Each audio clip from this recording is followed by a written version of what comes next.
Hello, everyone. I'm JT Wistersill. And I'm Tom Wistersill. And we're excited to welcome you to another edition of From the Couch! Yep, we are back on the couch. Been a little bit of a hiatus, but of course, the commissioner had a conference tournament to run. I was lucky enough to help out it as well. But we're excited to be back here, and we're excited to dive into some NFL news. We've stayed off the NFL a little bit lately with the NBA. We had some fun with the All-Star game and the reserves, naming the starters and stuff like that. But it's time to dive back into the NFL because there's been a lot of news in the free agent market. And of course, the NFL world revolves around the quarterbacks. So that's where we're going to start. And we're going to start with America's team. The Cowboys agreed to terms with Dak Prescott on a 4-year deal worth $160 million. It's $40 million per year. Your thoughts on the deal?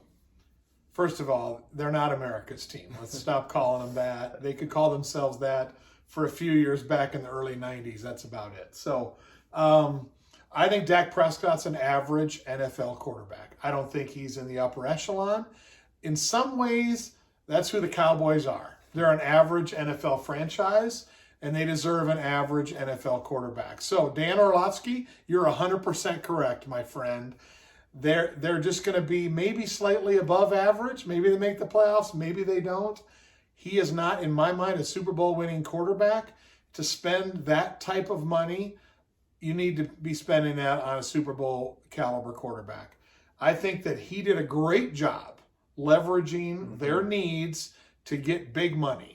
I just think they made a mistake. So, but I'm okay with that because the Cowboys are my 32nd favorite team in the NFL. Just beating out the Ravens and Browns. Tied with the Ravens and Browns. There you go. So for me, I actually completely disagree with him. I do believe he is a Super Bowl winning quarterback because I think he is a top 7 quarterback in the NFL when healthy. I think he's right in there. I think he's really talented. His last healthy season, he threw for nearly 5,000 yards and had 30 touchdowns. I was really impressed with Dak's maturity and just growth as a player as he's gone on with his career. Early on, I thought it was really relying on the run game. And going back a few years, obviously injured last year, but before that, I thought he did a really good job of carrying this team, making lots of big-time throws in situations. He's one of the most clutch quarterbacks in the NFL. I do think that has to matter with something. Very few guys that I want the ball in their hands going down the stretch for that ending drive. So I do think he's worth it. It's the NFL quarterback thing, right? When your time is up, if you're in that range and you leverage yourself correctly, you're going to get paid. He doesn't deserve to be the second highest paid quarterback in the NFL because I don't think he's the second best, but that's the way these contracts work. So personally, I think Dak did deserve it. Okay. Yep. And we'll move on a team a little closer to your heart that you're currently wearing on your hat. That's the Pittsburgh Steelers. Big Ben is back. How do you feel about big old number 12 coming back? He's number 7, by the way. And I'm torn.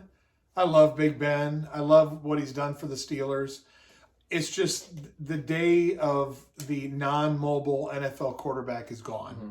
And you have to have somebody that can move. That has to be something the defense has to prepare for every week, which is how we're going to contain their quarterback, not get him to the outside so he gains yards with his feet. Ben can't do that.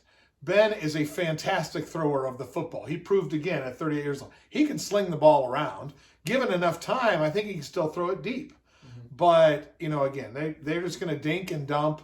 The bottom line is he's only going to be as good as their running attack can be this next year. Through some signings, through some draft picks, they got to get a new running back. They got to get at least 2 new offensive linemen. If they can run the ball, then Ben will do pretty well. In fact, might have much better stats than he did this past year. If not, it's going to be a 500 season for the Steelers. And it pains me to say that. I think their defense is good enough. I just don't think their offense can score enough points because Ben's not mobile. So it pains me to say that because he's a Hall of Famer, brought 2 Super Bowls to Pittsburgh, and I love the guy, but your time is done, and we need a mobile quarterback in there. Yeah. What do you think? Before I dive into my argument, I will say, for anyone who knows me, it's probably not the biggest surprise that I messed up a number of NFL players. That has never been my strength. So apologies to Big Ben on the number screw up. But when it comes to Ben, yeah, it's one thing that's crazy about Ben, by reducing the salary from 19 to 14 million, he saved you guys 15 million extra dollars. So just interesting how the whole salary cap part of that works. But I do give him a lot of credit for taking that thing. So Ben, you kind of hit on it too. He's not mobile, which really hurts. To me, it felt like he wore down a little bit as the season went on, which is another negative. He's the kind of quarterback to me that needs a really good supporting cast. And if we're looking at that supporting cast, Juju hasn't signed anywhere yet. I think he's going to leave, so he's going to lose his number one receiver. It's a pretty good receiving core, but the guys need to continue to develop, not drop as many passes. Offensive line, I think you hope it's average, and it's looking kind of below average right now with guys out of their prime and leaving.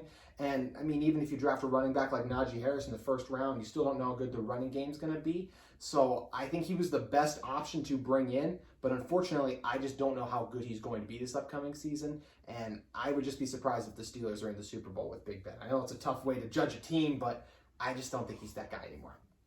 Oh, you said Super Bowl. I thought you were going to say it'd be like it'd be in the playoffs. Yeah. So I respect that defense too much to rule them out of that.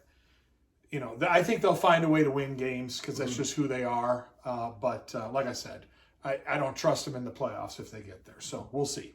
Yeah, from Big Ben. Let's move on to another bigger quarterback, but this one is known for being mobile, and that's Cam Newton. He is back with the Patriots. Was kind of an underwhelming season last year, but there were some factors that played into that. He signs for $13.6 million. Were you surprised to see him come back to the Patriots? I guess I wasn't too surprised to see him come back because I don't know what their other options were because they weren't going to go out and just spend a ton of money because they need a quarterback at least. And a quarterback, I'm saying. Yeah, they weren't going to spend it on the quarterback because they needed to spend that money in other places. And they did. So, you bring back a guy who's a proven winner, who maybe is past his prime. We don't know. He's never played with the weapons he's going to play with this next year. And I think they did an awesome job now giving him, this is it, Cam. You're either going to perform with these great players or you're out. So I give him a lot of credit for going out and signing some receivers. I think they got some stars now around him. So we'll see what happens. What do you think? Yeah, they're better players for sure. I mean, you look at the 7-8 record last year and 15 starts. It looks underwhelming, but I definitely think COVID took a toll on him. That game he missed was kind of in the middle of the season because of that. And even coming back, he just didn't look like the same guy.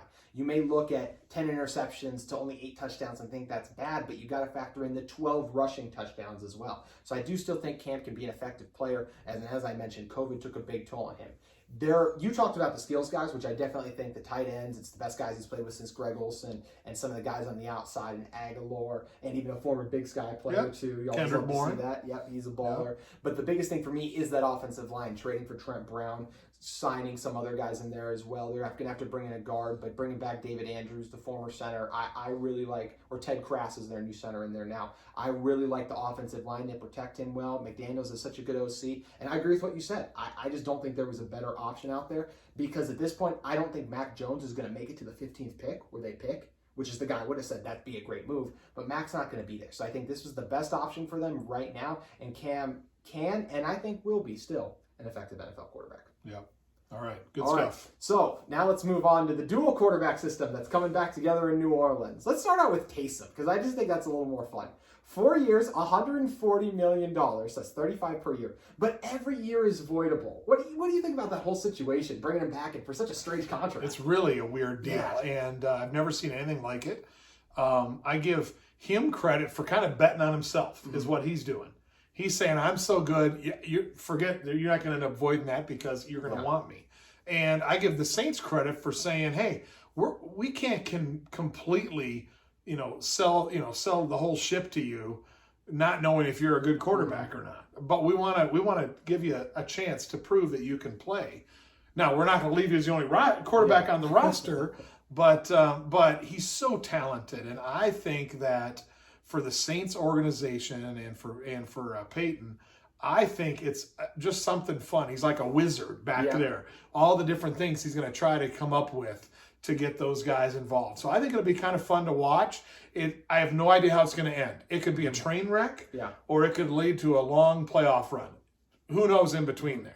I guess we'll see. Yeah, it's funny. It seems like for a while Sean Payton has had faith that Taysom could be the guy. But as you said, the contract, it's like, I believe you can, and if you are what I think you're going to be, I'm going to pay you like it. But also, in case you totally flame out and bust, we're going to cut you. Which is one thing that makes this quarterback controversy just so interesting. But before we dive into Jameis, just some stats on Taysom I find interesting. His first 2 years, he only attempted 13 passes, despite playing in almost every game. In fact, when you pull up his Pro Football Reference page, where you go for everyone's stats, you find his rushing and receiving stats first. Kind of crazy for a guy who has a chance to be a starting quarterback in the NFL next season. Now, this past year, when they did let him air it out a little bit more, he did throw it 121 times, but he only had 4 touchdowns to 2 interceptions. And even in that weird game game when they played the Broncos. When the Broncos didn't have a quarterback, they still kind of struggled to get it going a little bit. So it's going to be interesting. I'm excited to see what Peyton can run with this power style with such a physical guy like Taysom. But a good backup's important because he's going to get in a lot of car crashes in Taysom. So let's talk about Winston a little bit. It's a 1-year, $5.5 million deal.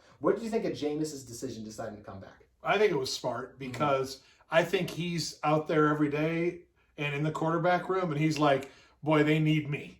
So I think it's smart for him to go somewhere because they've got weapons and they can win games. And so I think it's a good place for him.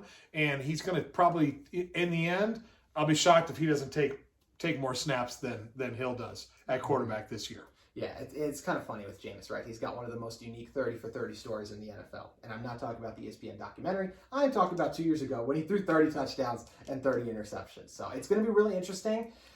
Jameis is such a talented quarterback, but I feel like the odds are stacked against him. I feel like the offense that Sean Payton is going to put in place is going to be more Taysom friendly. They're such different quarterbacks. You're going to have different playbooks and things like that. So I really think that Payton and the Saints want Taysom to win the job, but you bring in Jameis because he is still so talented being the number 1 overall pick. So I'll just say I think Taysom is going to win the job. Who do you think will win the job? I think they'll start with Taysom. You do. And I think by mid-season, he'll be taking, he won't be playing as much. Yeah. That's my guess. And then they will cut him after that because they're not paying $35 million for a backup. That is for sure. Speaking of backups, former backup, Andy Dalton, going to the Bears. If you're a Bears fan, Russell Wilson, Deshaun Watson, Andy Dalton. Such a letdown. What do you think about it? Well, I mean, those first two were pipe dreams. Let's be honest. Absolutely. It wasn't really going to happen. So if they got themselves excited about one of those two, then that's their own fault. So that their options out there weren't great. I don't know if there's anybody that they realistically could have gotten that would have made Bears fans excited. I mean, I just don't think there's anyone out there that would have got them fired up. So. They got a proven starter. He's won playoff games. He's probably more dependable. They'll know what they're getting with him compared to Trubisky. Trubisky's highs were high and his lows were low. And Dalton's going to be right in the middle, kind of go along. He won't do anything flashy. He'll lose a couple of key games. He'll throw an interception that'll cost a game or two, as I saw him do against the Steelers for years. But it's par for the course for the Bears, right? Average to poor decisions. That's probably the most average thing they could do, and they went with it. So that's the Bears. The Bears are going to be the Bears. Yeah, I mean, there's a reason the Bengals moved off this guy a few years ago. I think a lot of people forget we always throw Marvin Lewis and his never winning a playoff game. Well, it was Andy Dalton, his quarterback, all those years too. Couldn't get it done as well. And when you're talking about Andy Dalton, it's a guy last year who, with that super talented supporting cast in Dallas that we saw Dak take advantage of, Dalton really didn't. 14 touchdowns, 8 interceptions, only 2,000 yards and 9 starts as well. So I was underwhelmed by Dalton last year. I think he has fallen off, which is one of the reasons since he did move off him. And the Bears, it's not like his offensive line will be better than the injury-riddled offensive line that was the Cowboys last year. But his weapons top to bottom won't be. I don't even think Allen Robinson's going to play there next year. I think he's unhappy there. The running game's going to be shaky. I guess Matt Nagy got his guy, but I'm just not a big Andy Dalton fan. I think he's an elite backup quarterback, but a bottom 10 starter in the NFL. And for not a surefire surrounding supporting cast, I think it's going to lead to a disaster. And I don't feel too bad for Bears fans, but at the same time, I definitely understand the frustration.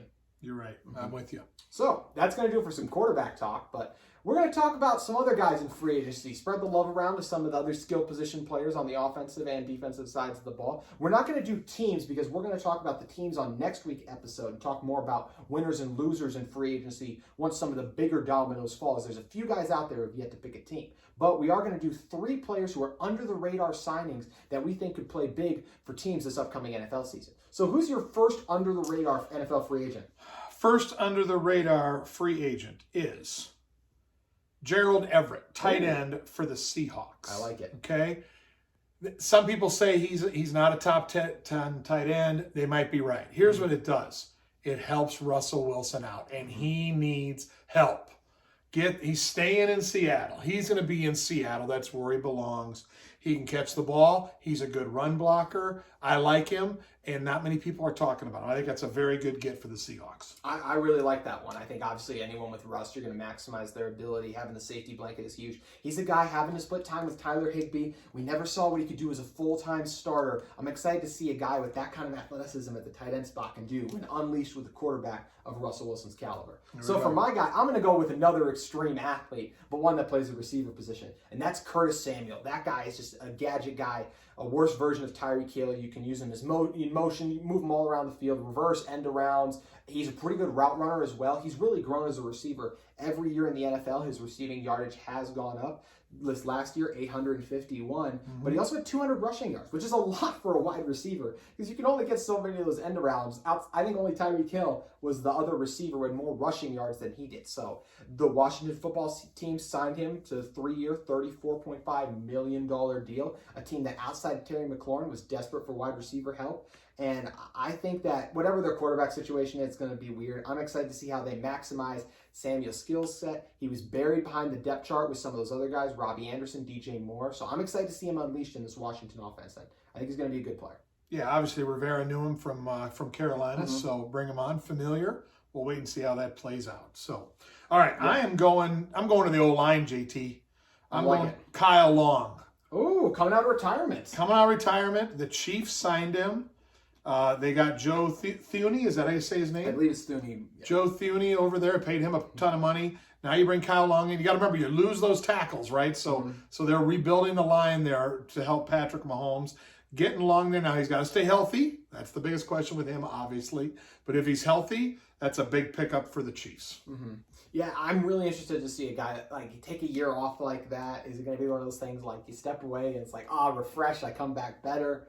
Or is he going to come back and just not be the same player he used to be? Maybe he won't get to the same heights, but they just hope for a competent offensive lineman with all the guys they've had to get rid of. And I love the Thuney one. That's a guy that's not really under the radar. So no, I'm excited to see how Kyle Long does there. It's going to be fun. And I'm going to stay in the trenches, of course. I'm going with Corey Linsley, the former Packers center, going over to the Chargers on a 5-year, $62 million deal. Those Chargers, they like their Green Bay offensive lineman just a year ago, bringing over Brian Bulaga for the right tackle spot to come over. And then they grab Corey Linsley, who is one of the 3 best centers in the NFL. He's right up there. He had as good a season last year as anybody. He's so good in pass protection, does a great job of staying balanced, uses his hands well. In the running game, he can reach pullers. He does a great job. He can pulls very well, just reaches gaps and defenders extremely well. Does a good job flipping his hips there. I just think he's really a complete offensive lineman, and he's going to be the leader of that offensive line. And I think it helps to have steady presence at that center position with the quarterback going into his second season. So I really like the Corey Linsley signing for the Chargers, giving Herbert some protection and some guidance too. Big loss for the Packers. And that's one of those, Aaron Rodgers won't say it, but he went darn today. He probably knew he was going to lose him, but that hurts them. If only one of my three draft picks in the first, second, or third round actually really contributed last year. That would sure help him. All right, I'm going out in left field a little bit for my third one here, because I think this could turn out to end up being a really good selection here. A 1-year, $7.5 million deal, $5 million guaranteed for the Miami Dolphins, Jacoby Brissett. Okay. I like him there. I'm not sold on Tua yet, just like the Dolphins aren't sold on Tua yet. You bring in somebody like Brissett, who's a proven commodity. Now, is he an all-pro quarterback? No. But is he as good as Tua? He might be better than Tua right now. Now, he's not going to get a chance to start. We know that. But don't be surprised, just like Flores moved the quarterbacks around last year, Tua throws a couple interceptions, hey, Jacoby, warm up. And he's the type of guy that could come lead a team to some wins. So I like the pickup of Jacoby Brissett going to the Dolphins. I think it's a really smart move for them, and it's a really smart move for Brissett because I think he's going to get a chance to play. Yeah, I really like it. You know what's so fascinating? There's such different backup quarterbacks from Fitzpatrick to him. Fitzpatrick, gunslinger, reckless. Brissett was very conservative, too conservative, which is why Indianapolis moved off him after 1 year giving him the opportunity to start. So you hope he can mentor. He seems to be a really good mentor, though, a great teammate by all accounts. He's been nominated for Walter Payton Man of the Year a few times as well. So it will be interesting, and the kind of guy who won't turn the ball over, which if Tua thinks, I got benched because I wasn't aggressive enough, I need to be more aggressive. Nice to have that steady presence. So definitely an under-the-radar guy. I was caught off guard by that one. There you go.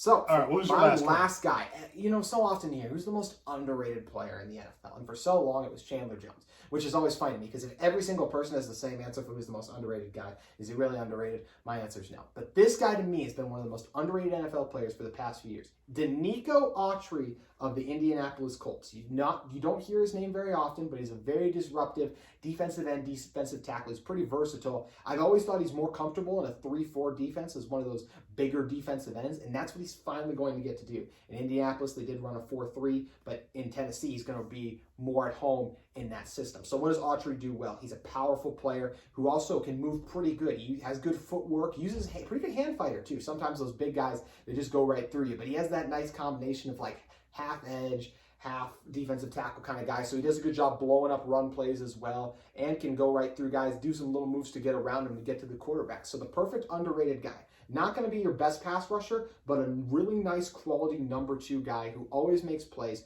3 years in Indianapolis, 20 sacks in those seasons. So I really like Danico Autry, been a huge fan of him for a while. And I think between him and Bud Dupree, the Tennessee pass rush just got a lot better. I agree. No doubt about that. You know, I don't know a lot about him, but I was in my mind, I was thinking about Dupree. Obviously, I'm like, geez, match that guy up with Dupree? Boy, they took an already good team and made him better. Yeah. So I'm sure you've been thinking about Dupree the last few days. Oh, we weren't keeping him anyway. That's just how it works sometimes. Well, we appreciate you guys joining us here. Like I said, we will be back next week when we're going to be going over the winners and losers of free agency. But until then, we will see you on another edition of From the Couch. We'll see you next time.